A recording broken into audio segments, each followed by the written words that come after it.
اور اس وقت کی بڑی خبر، ایک اور آن لائن 20 لاکھ روپے کا دھوکہ۔ کولکاتہ پولیس کے سائبر سیل نے بیلیا گھاٹا کے ایک 58 سالہ شخص کی شکایت کے بعد تحقیقات کا آغاز کیا ہے، جس کو آن لائن سرمایہ کاری کے دھوکہ دہی میں مبینہ طور پر 20 لاکھ روپے کا دھوکہ دیا گیا تھا۔ شکایت کنندہ پردیپ سرکار نے الزام لگایا کہ انہیں لوگوں کے ایک گروپ نے دھوکہ دیا، جس نے ٹیلی گرام پر اچھی کارکردگی کا مظاہرہ کرنے والے اسٹاکس کے بارے میں تجاویز اور سفارشات فراہم کرنے کا دعویٰ کیا۔ پولیس کے مطابق سرکار اور اس کا 27 سالہ بیٹا دونوں کینسر کے مریض تھے اور انہوں نے اپنے علاج اور ریٹائرمنٹ کے بعد کے طرز زندگی کو فنڈ دینے کے لیے اسٹاک میں سرمایہ کاری کرنے کا فیصلہ کیا۔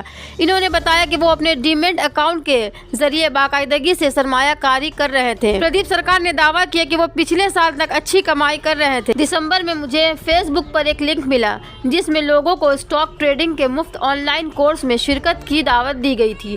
میں نے نئی چیزیں سیکھنے کے لیے کورس میں شرکت کی اور پھر منتظمین نے مجھے ایک واٹس ایپ گروپ میں شامل کیا۔ سرکار نے کہا، مجھے کورس میں شرکت پر ایک سرٹیفکیٹ بھی دیا گیا تھا جو بعد میں مجھے معلوم ہوا کہ وہ جعلی تھا۔ ویبینار کے منتظمین نے مجھے ایک واٹس ایپ گروپ میں شامل کیا جہاں مجھے ان اسٹاکس کے بارے میں تجاویز ملی۔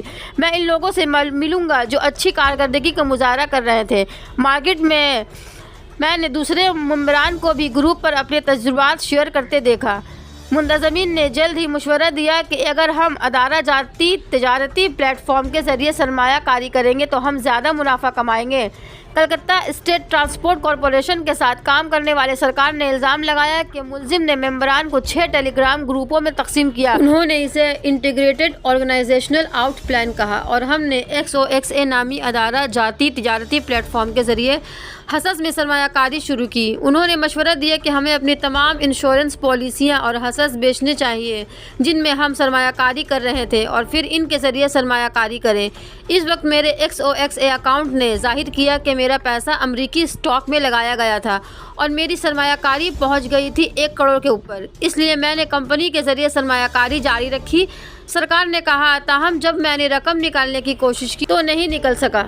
جب میں نے اس سے مسئلہ اٹھایا تو اس نے مجھے 10,000 روپے دیے۔ مجھے مزید شک ہوا اس وقت جب میں نے کہا کہ جب میں ٹیکس ادا کروں گا تب ہی وہ پوری رقم واپس ملے گی۔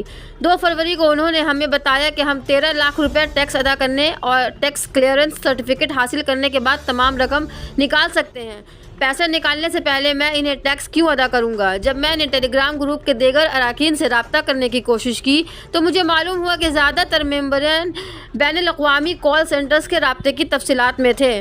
انہوں نے کہا کہ 16 سے 28 جنوری کے درمیان تقریباً 20 لاکھ روپے کا نقصان ہوا ہے۔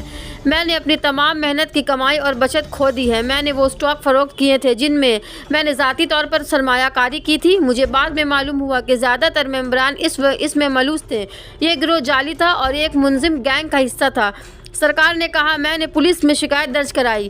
کولکاتہ پولیس کے سائبر سیل نے کہا کہ اسے 9 فروری کو شکایت موصول ہوئی تھی اور اس نے معاملے کی تحقیقات شروع کر دی ہے۔ ہمیں حکومت کی طرف سے شکایت ملی ہے اور ہم اس کی تحقیقات کر رہے ہیں۔ تاہم ہمیں لوگوں کو بتانا چاہیے کہ کوئی بھی قائم کردہ کمپنی انہیں ٹیلی گرام یا واٹس ایپ جیسے پلیٹ فارم کے ذریعے سرمایہ کاری کرنے کے لیے نہیں کہے گی۔ نیز انہیں نامعلوم ممبروں سے آنے والے پیغامات کا جواب نہیں دینا چاہیے۔ کولکاتہ پولیس کے ایک اہلکار نے کہا، اگر کوئی آپ کو اچانک کسی نامعلوم واٹس ایپ ٹیلی گرام گروپ میں شامل کرتا ہے تو اسے فوراً چھوڑ دیں۔